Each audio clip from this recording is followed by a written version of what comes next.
शुभ दिवाली।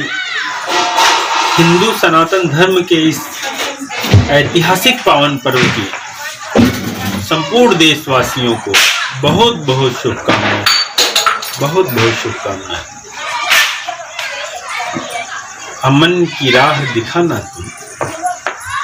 जो भी हमारे अपने दीप जलाने वाले हैं उनसे एक छोटी सी गुजारिश है, ये है कि अमन की राह दिखाना तुम, अमन की राह दिखाना तुम, साथ कदम भी बढ़ाना।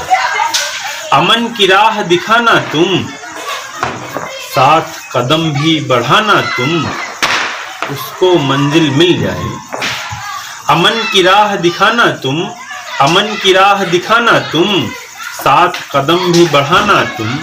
अमन की राह दिखाना तुम, साथ कदम भी बढ़ाना तुम, उसको मंजिल मिल जाए, उसको मंजिल मिल जाए। ऐसा दिया जलाना तुम, उसको मंजिल मिल जाए, ऐसा दिया जलाना तुम। पुनः एक बार आप सभी देशवासियों को बहुत सारी हार्दिक शुभकामनाएं। शुभ दिवाली। आप स्वस्थ रहें, मस्त रहें। जय हिंद, जय।